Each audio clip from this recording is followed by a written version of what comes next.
ओम शांति।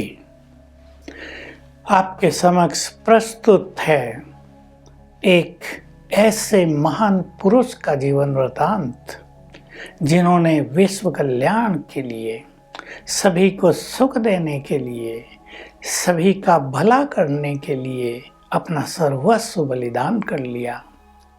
वे इतने महान थे कि भगवान ने उन्हें पसंद किया। वे इतने पवित्र थे कि स्वयं भगवान ने उन्हें अपना माध्यम बना लिया। भगवान को इस संसार को बदलने का दिव्य कार्य करना था। ऊपर से उन्होंने देखा कौन मेरे योग्य सर्वश्रेष्ठ आत्मा है, पुण्य आत्मा है, सर्वश्रेष्ठ भक्त है, और दृष्टि पड़ी दादा लेखराज पर, जो उस समय एक सफल ज्वेलर थे। उनके हीरे जवाहरातों का व्यापार राजाओं तक, नेपाल के राजा तक फैला हुआ था। एक सभ्य परिवार में जन्मे, उनकी जीवन कहानी से संबंधित उनके त्याग, तपस्या, बलिदान, उनकी मुख्य योग्यताएं और क्वालिटीज का वर्णन हम करने जा रहे हैं, क्योंकि उनका स्मृति दिवस आ रहा है। स्मृति दिवस हम कहते हैं जब उन्होंने देह का त्याग किया। वो समय था 18 जनवरी 1969। उसको ब्रह्मा कुमारी स्मृति दिवस के रूप में मनाते हैं, कोई शौक के रूप में नहीं, कि उन्होंने स्वयं को स्मृति स्वरूप और नष्टोमोहा बनाया और हम सबको ऐसा ही बनने की प्रेरणाएं दी। ये एपिसोड आपके पास बहुत आते रहेंगे। हमारा लक्ष्य है केवल प्रचार करना नहीं, बल्कि उस महान पुरुष के जीवन से बहुत श्रेष्ठ बातें सीखना। विघ्नों में कैसे उन्होंने हिम्मत से सबको पार कराया, खुद भी पार किया। जब विरोध होता था, कैसे उन्होंने सबसे फ्रेंडली व्यवहार रख के विरोध को समाप्त किया। बात 1932 की है।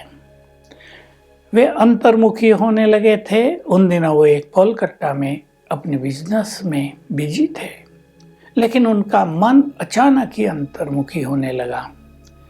वो अपने मन को कंट्रोल करने की कई विधियां अपनाने लगे। मन भागता था, भक्ति करते थे, बहुत अच्छे भक्त थे नारायण के भी, और जैसे आजकल प्रथा है कईयों की भक्ति मनुष्य करता है।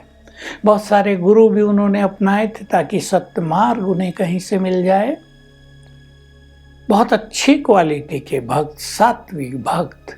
तो मन जब भटकता था तो उसको रोकते थे, स्वयं से बातें करते थे। वो हमने सुनी। उनकी उस टाइम की लिखी हुई वो चीज़ें एक छोटी सी कॉपी में थी, वो प्राप्त थी। हमने भी उनको सुना कि कैसे उस महान आत्मा ने अपने मन को नियंत्रण में लेने के लिए, मन की भाग दौड़ को समाप्त करने के लिए, मन को एकाग्र करने के लिए अपने से बहुत बड़ी मेहनत की, जिसको तपस्या कहते हैं, मन को साधने की। अंतर्मुखी होते गए, वर्ष बीते, भक्ति भाव और बढ़ता गया, गुरुओं के प्रति श्रद्धा भावना और बढ़ती गई, क्योंकि वो ऐसा समझते थे कि किसी गुरु की विशेष कृपा मुझ पर हो रही है, और अंतर्मुखी वो होते गए। अनेक दिव्य अनुभूतियां उन्हें होने लगी, लेकिन उन्हें उनका कुछ खास ज्ञान नहीं था। कभी कभी ऐसा होता है कि मनुष्य को सुंदर अनुभव होते हैं, लेकिन उसको पता नहीं चलता ये क्या है। जैसे जब यज्ञ की रचना हुई, स्थापना हुई, तो छोटे बच्चों को श्री कृष्ण के दर्शन होने लगे। उन्हें पता ही नहीं था श्री कृष्ण क्या है। वो कहते थे बड़ा सुंदर सा बालक, बड़ा हाथ में बांसुरी थी, सिर पर मोर का पंख दिख रहा था, ऐसा हमने देखा आज। तो ऐसी स्थिति बाबा के साथ हुई। उन्हें अच्छे अच्छे अनुभव होने लगे, वो शांत में बैठने लगे, और इस कार्य व्यवहार से, अपने एक सफल व्यापार से उन्हें वैराग आने लगा।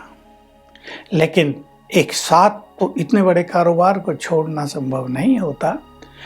उनका व्यापार कोलकाता और मुंबई में था।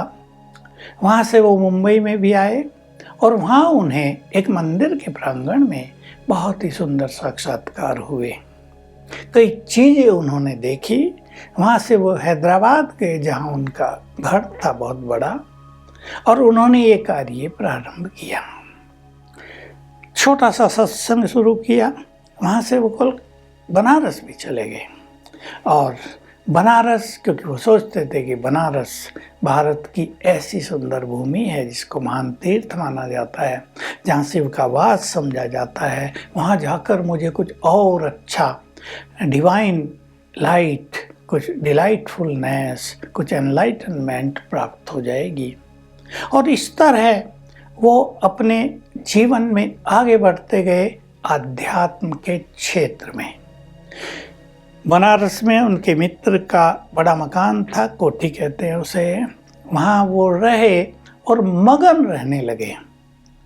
परिवार वाले भी सोचते थे, उनके जो मित्र के परिवार थे, कि दादा को क्या हो रहा है। उनसे पूछते थे, दादा आपको क्या हो रहा है। उत्तर यही था कि मुझे बहुत कुछ सुंदर से अनुभव हो रहे हैं, मैं नहीं जानता ये सब क्या है। फिर वहाँ से वो हैदराबाद आए, सत्संग प्रारंभ किया, और सत्संग में बाबा ओम की ध्वनि किया करते थे। ओम की ध्वनि करने पर जो भी सत्संग में आते थे उनमें से अनेक ध्यान मगन हो जाते थे और देवी देवताओं के साक्षात्कार करने लगते थे। ये सब घटनाएं 1935 से प्रारंभ हो गई थी और 6 तक चली। सिंध में थे, हैदराबाद सिंध की बात है।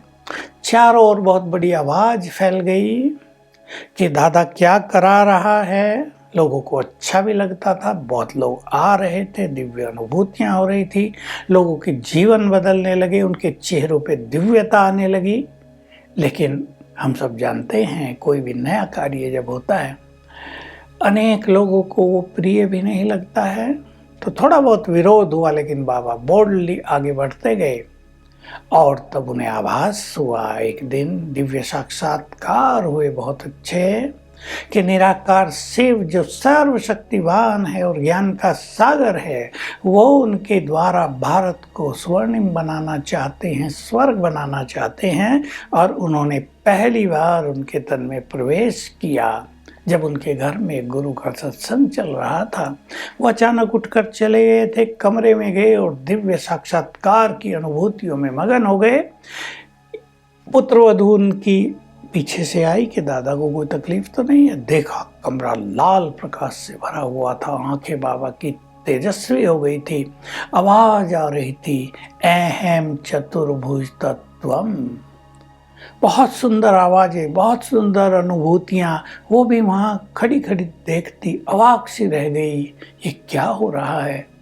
और इस क्षण से बाबा का जीवन पूरी तरह बदल गया। उन्होंने अपने गुरुओं से बात की कि गुरुदेव आपकी कृपा से मुझे ये बहुत सुंदर अनुभव हो रहे हैं। लेकिन गुरु के हाव भाव से वो समझ गए कि गुरु का इसमें कुछ भी योगदान नहीं है, और उन्होंने अपने को चारों ओर से समेट लिया। सत्संग प्रारंभ हुआ, श्रीमद् भगवत गीता का पाठ होने लगा, उसकी पढ़ाई होने लगी। उनका लक्ष्य होता था, जो कुछ श्रीमद् भगवत गीता में कहा है, 2 अध्याय में ही तुम आत्माएं हो, अर्जुन को ज्ञान दिया है। सबको आत्मिक स्वरूप में वो स्थित करने लगे और खुद भी इसी स्वरूप में स्थित होने की उन्होंने बहुत बड़ी साधनाएं की। और वहाँ से ये दिव्य कार्य शुरू हुआ। नाम पड़ गया ओम मंडली। ओम शांति।